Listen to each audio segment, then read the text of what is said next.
Assalamualaikum dan salam Malaysia Madani. Saya, Wan Humairah Salimah binti Wan Hamid, sangat bertuah untuk membuat ulasan buku mengenai buku Wanita Bangkit. Salah seorang penulisnya ialah guru kita, Puan Sangarahan binti Sidik. Dan bersama-sama saya, panel bicara buku. Panel yang pertama ialah Adlara Balkish binti A.D. Kamsan. Panel yang kedua ialah Nurul Izzati binti Muhammad Hishamuddin. Lara, bolehkah awak ulaskan ciri-ciri fizikal buku Wanita Bangkit? Terima kasih kepada moderator hari ini, Humairah Salimah. Baiklah, saya telah membaca novel ini dan ianya agak tebal seperti novel yang biasa kita baca. Ia mempunyai 400 helai muka surat. Kulit buku ini berwarna biru juga merah campur. Pilihan warna dan kontrasnya membuat ianya sesuai untuk dibaca oleh semua golongan. Grafik di depan ini merupakan seorang wanita yang sedang melihat sinar matahari. Ianya menjadi satu simbol bagi satu kejayaan berada di hujung masalah yang dia hadapi. Sekian. Terima kasih, Adlara. Seterusnya, Izzati, apakah ciri-ciri yang dapat awak ulaskan daripada buku Wanita Bangkit? Terima kasih.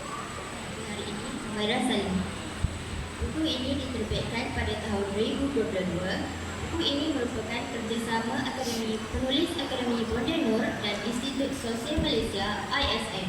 Buku ini ditulis oleh 34 orang penulis dan membawa kisah yang berbeza-beza.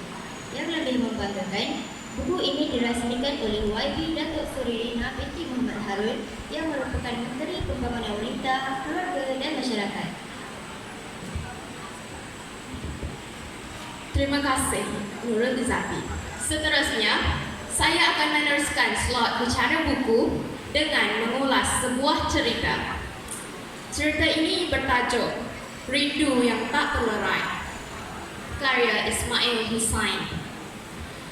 Karya ini merupakan kisah sedih wanita yang merupakan kisah Salwa yang pasrah dengan dunia perkahwinan.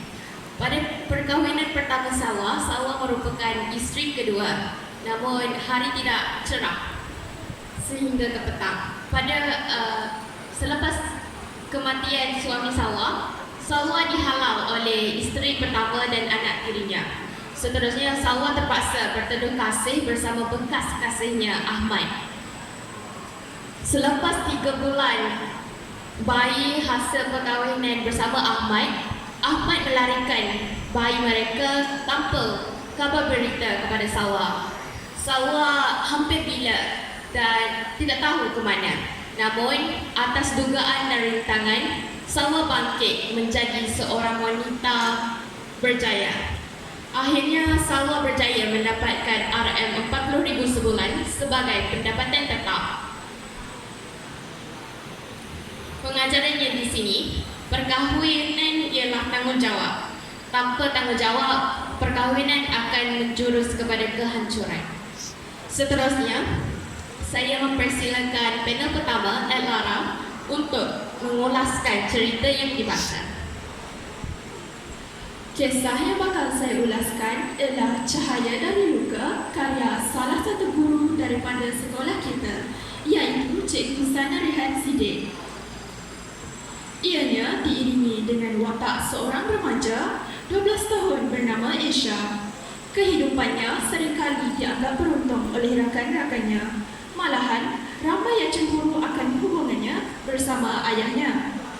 Alangkah mereka tahu kebenaran pahit yang telah Esha pendamkan.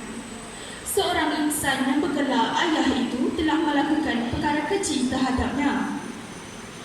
Tidak cukup dengan penderaan fizikal, beliau juga telah diperkosa sesuka hati.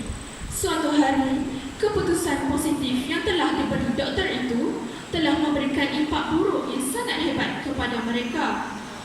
Tidak keruan dirinya memikirkan nasib masa depan keluarga.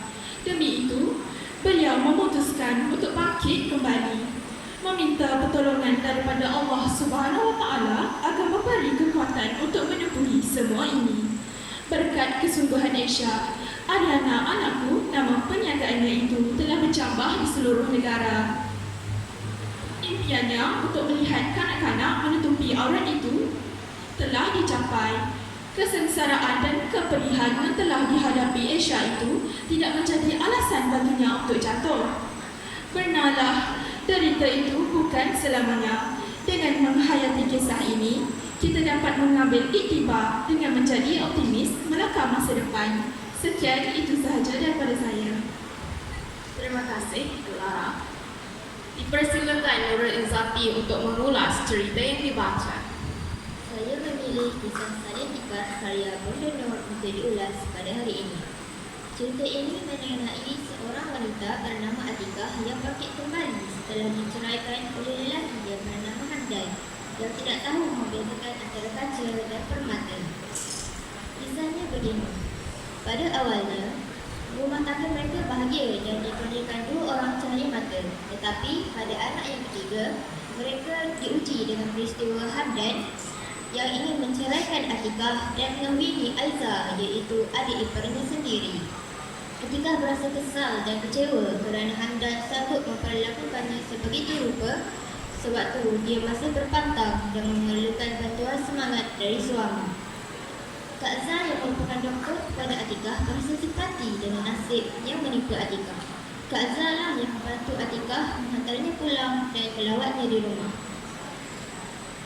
Walaupun di rumah sedih dan kesal, namun Atikah terlihat sangat profesional. Atikah pergi ke mahkamah untuk menuntut hak harta sepencarian. Walaupun Hamdan kontraktor yang berjaya dan kaya raya, namun di sebalik kejayaan itu, sentiasa ada Atikah yang membantu. Terlalu banyak pengorbanan Atikah buat lelaki itu. Setelah mendapat wang tuntutan, Atikah membuka taska dan tadika. Alhamdulillah, kerana keikhlasan yang mendidik, sudah terdapat 50 cawangan di bawah nama Atikah. Kifarah Tuhan, Hamdan diisytiharkan muflis dan merayu agar Atikah membantunya. Atikah membalas, kalau saling tiga, salihlah kesemuanya sekali. Jangan ada lagi kesan-kesan kotor yang berbaki. Atikah nekat dengan tindakannya. Pengajarannya, berwaspadalah, syaitan sentiasa memporak-porandakan hidup manusia. Semoga kita semua tidak termasuk dalam golongan yang terpedaya dan rugi kerana melepaskan permata kerana tertipu dengan kilauan kaca. Sekian.